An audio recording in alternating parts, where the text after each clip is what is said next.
आज की हमारी कहानी का नाम है हर घर की कहानी। एक घर में दो बेटियां और उनके माता पिता रहते थे। उनके पिताजी खेती करते थे। वह सभी लोग एक गांव में रहते थे जिसका नाम था निवासपुर। निवासपुर एक बहुत बड़ा गांव था। एक दिन उनके पिताजी खेती कर रहे थे। तभी वह दोनों बेटियां अपने पिताजी के पास आईं और बोलीं कि पिताजी, हमें शहर जाना है और वहीं पर पढ़ाई भी करनी है।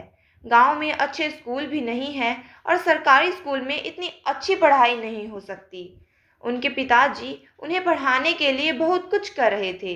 दिन रात मेहनत करते, जब जाकर उनके लिए कुछ पैसे जुटा पाते। लेकिन बाहर जाकर पढ़ने पर उनके पिताजी नाराज हो गए थे, क्योंकि वह नहीं चाहते थे कि उनकी बेटियां अकेले ही किसी शहर में रहे, वहां पर किसी को नहीं जानती हों और इतनी दूर अकेले कैसे। इससे उन्हें परेशानी हो सकती है। इसीलिए उनके पिताजी ने उन्हें शहर जाने से मना कर दिया था। दोनों बेटियां बहुत परेशान हो गई थी। उसके बाद दोनों बेटियां घर आ गई और अपनी माताजी से बातें करने लगी कि आप ही पिताजी को समझाइए कि हमें बाहर जाकर पढ़ना है।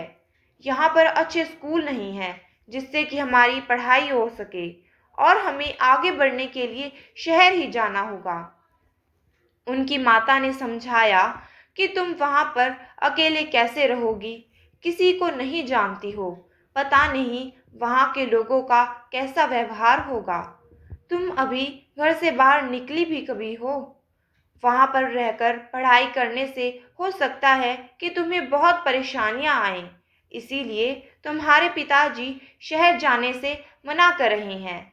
लेकिन दोनों बेटियां यह सोचने लगी कि अगर ऐसे ही मना करते रहे तो हमारी पढ़ाई अधूरी रह जाएगी और हम जीवन में कुछ भी नहीं कर पाएंगे। हमेशा के लिए हमारा फ्यूचर बर्बाद हो जाएगा।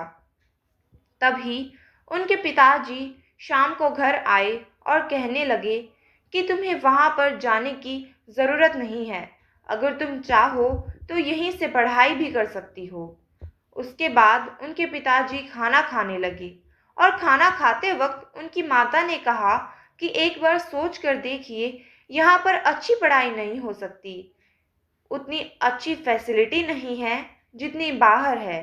शहर में जाकर पढ़ाई हो सकती है।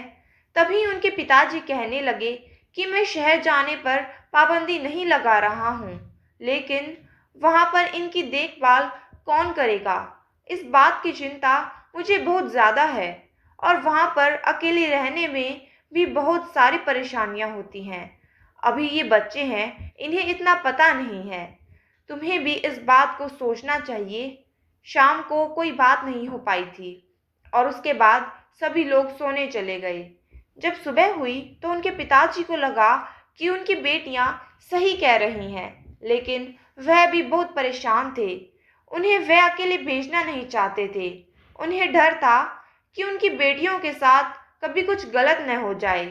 वे अपनी दोनों बेटियों को लेकर बहुत चिंतित थे। उसके बाद पिताजी खेती करने के लिए चले गए। माता ने कहा कि आज तुम दोनों बेटियां उनके लिए खाना लेकर जाना। मुझे लगता है कि वो तुम्हारी बात को समझ गए हैं, इसीलिए तुम उनसे दोबारा इस बारे में बात करना। हो सकता है कि वो तुम्हारे जाने की इजाज़त दे दें। उसके बाद जब दोपहर हुई तो दोनों अपने पिताजी के लिए खाना लेकर खेत में चली गई। पिताजी ने खाना खाना शुरू कर दिया और वे दोनों कहने लगी ही थी कि इतने में ही पिताजी ने कहा कि मैं तुम्हारी जाने पर पाबंदी नहीं लगा रहा हूँ, लेकिन मुझे तुम्हारी चिंता है, इसीलिए मैं मना कर रहा था। अगर तुम्हें लगता है कि तुम्हारी पढ़ाई बहुत ज़रूरी है, तुम जीवन में आगे बढ़ सकती हो, तो मैं तुम्हें भेजना ज़रूर चाहूँगा।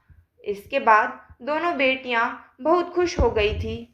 वह हंसती हुई घर चली गई, क्योंकि उनकी बात को उनके पिताजी ने मान लिया था।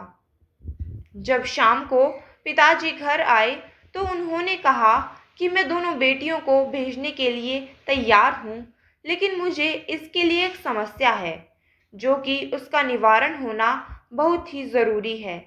तभी माताजी ने कहा कि क्या परेशानी है? तभी उसके बाद कहा कि मैं दोनों बेटियों को भेज दूंगा, लेकिन तुम्हें इनके साथ जाना होगा। जब तक इनकी पढ़ाई पूरी नहीं हो जाती, तब तक तुम्हें वहीं पर रहना होगा, इनकी देखभाल करनी होगी।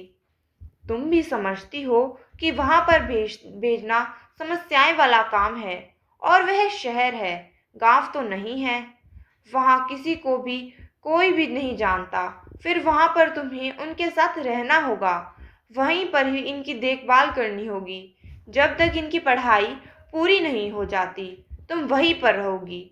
जब इनकी पढ़ाई पूरी हो जाएगी, तब इनको लेकर घर पर वापस आ जाना, और तब तक मैं यहाँ पर जो भी काम होगा अपने आप ही देख लूँगा, क्योंकि थोड़ी परेशानी तो हमें अपने बच्चों के लिए उठानी पड़ेगी।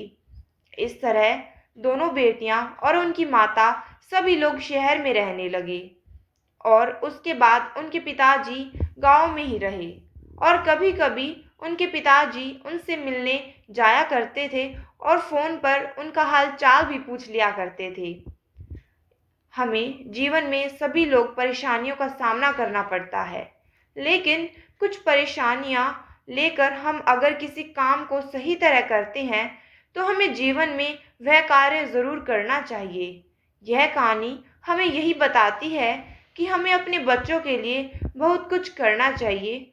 अगर हम परेशानी में आकर उनके सब कुछ कर देते हैं, तो हमें थोड़ी परेशानी भी सहन करनी पड़ सकती है, क्योंकि हमारे बच्चे ही इस देश का भविष्य हैं, जो आगे जाकर हमारा और हमारे देश का नाम रोशन करेंगे।